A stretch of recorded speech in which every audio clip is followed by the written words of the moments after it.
Hello and welcome to another installment of Comparative Reasoning. I'm your host, Sidra Kennedy. And I got a question. Is Jared Kushner's racist view the whip black people love? And let's just enlighten the fact that he goes on TV and he says the racist stuff that every racist white person uses. Not believe. They use it. And that's black people are lazy and they have to be made to go to work and they have to have the jobs available to go to work so they, because black people want things handed to them always, and they will lie and make up whatever they got to support their anger and their rage. So, is that what is needed? Is it? Because it seems like black people love that racist view. Oh, they hate it. They speak against it with such vitriol. But they support it. How do they support it? Because white people say you're lazy, you don't want to do anything, you want to suck off the government teach, you want handouts, you don't want to work for anything. And so what do? What you do is you internalize that, you believe it, and then you subjugate that hate onto your own loved ones, your own family, your friends, your neighbors. You better go out there and work, and we're going to work for you. You better do it. Well, you can't stay here if you ain't going to work. You know what? You better get up and work. You better find a job. You better do something. You'd be like, Mom, I'm 10. Just saying, it's stuff like that happens. And I'm just saying, black people got a bad habit of buying into every single stereotype. Every single one. And while these white racists can get out there and say this stuff, the black people just can't help but to hurt themselves. And then look, go out and get a job. You need a job. You better work. So they work. They get the job. Why don't you get a real job? I'm working in fast food. Ain't no real job. You need a job that's going to, do something for you. I remember when my mom said that. I remember hearing other people say that to their kids. And I remember hearing people roughly around my age at the time of 18 and up say that, mainly the girls saying that to their boyfriends or their female counterparts. That's what they would say. And I'm like, what's a real job? I thought a real job was that place you got up and went to that you didn't want to go to. You want them to go get a job so they ain't lazy while you do nothing. And all the while, white people, what do? They are the ones that really perpetuated the whole middle class thing of, white women stay home, take care of the kids, clean the house, do some gardening and stay barefoot and pregnant while the man goes to work, toil and be pissed off, come home and beat his wife without anyone ever knowing. Which is why she wears so much makeup, really heavy on one side. But then say black people just can't help but to have domestic abuse and things like that. White people are the ones that pushed drugs and guns into poor black neighborhoods. And once that stuff got rampant, then they go in with the police and just bust black people, shoot and kill black people, and say, look what they're doing. Look at how they're getting into drugs. So black people just can't stop helping white people demonize black people. Truth be told, why in the hell do you want to have a job? To pay the bills? More than fair enough. Why you want to have a job? So you can buy the things that you want. Very fair enough.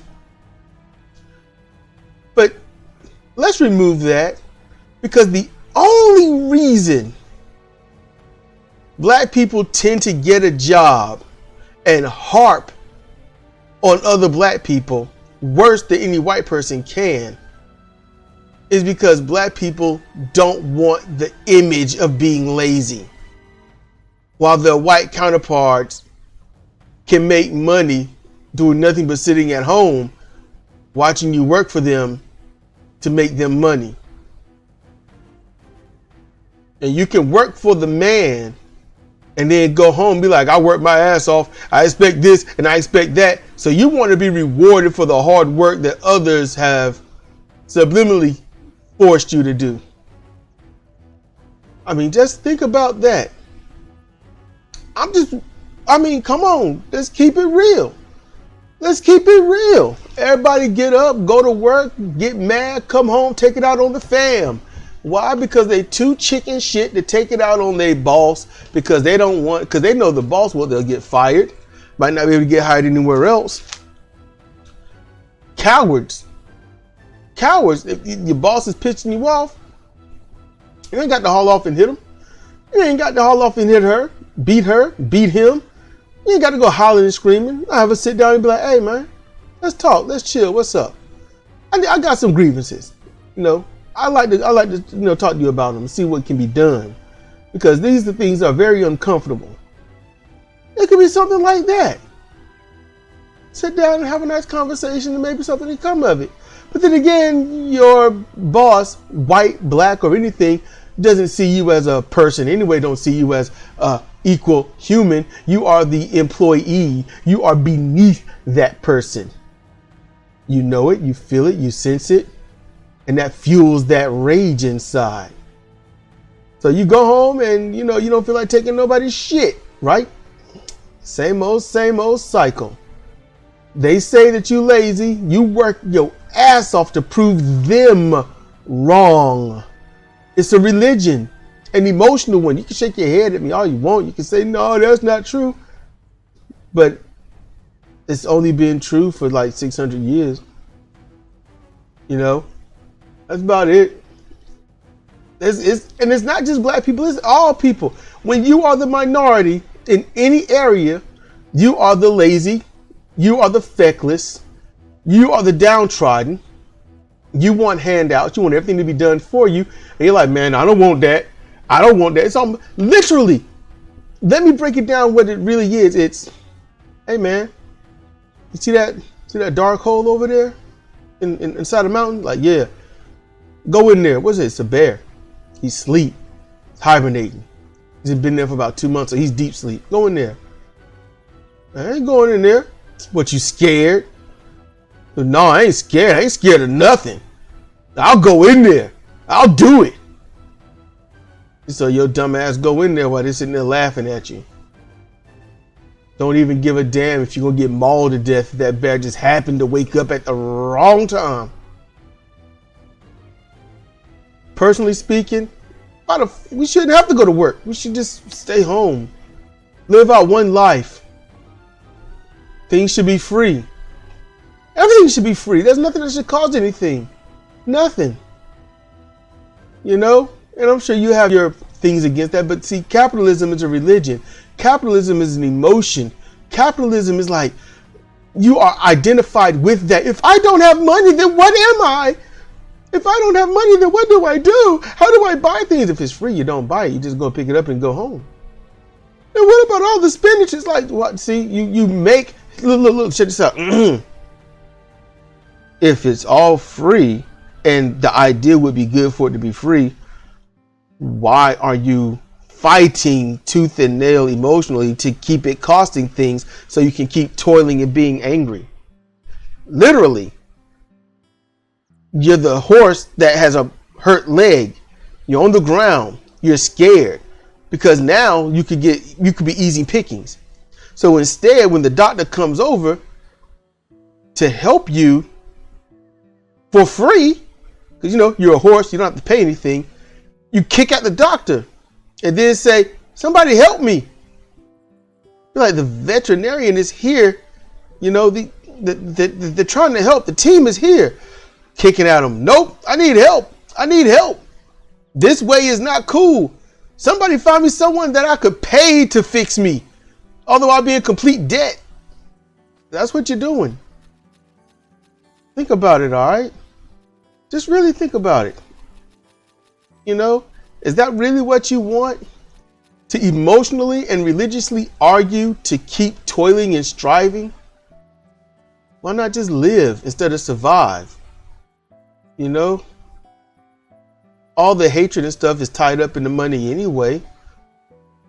Imagine if everything was free. It ain't like it can't happen. And the way things are, truthfully, if this was like back in the olden days where everything was such a tight-knit community, it could happen inside of a week or two. But it's such a massive amount of people now. 300 plus million people in the United States. Getting a hold of them and talking to them and say, hey, if we all voted this way, and if we all went for this amendment, and if we all did it this day and time, it would bypass everything of government, put all the power in our hands, and all we had to do was have 2/3 of the country, the states anyway, 2/3 of the states. But yet, if we could actually get almost, one whole, that would be even better. I'm just saying, it's possible. Most likely not going to happen. But really, everything around you, would you rather have it for free? Or would you rather go out and work really hard for someone that doesn't care about you, your life, your family, or anyone? And that same someone wants to pay you less and are angry that they got to pay you at all. Because they'd rather you work for free. And they'll be happy. And yet, you don't want to live your life freely. Think about it. This has been Cedric Kennedy for Comparative Reasoning. Thank you for listening.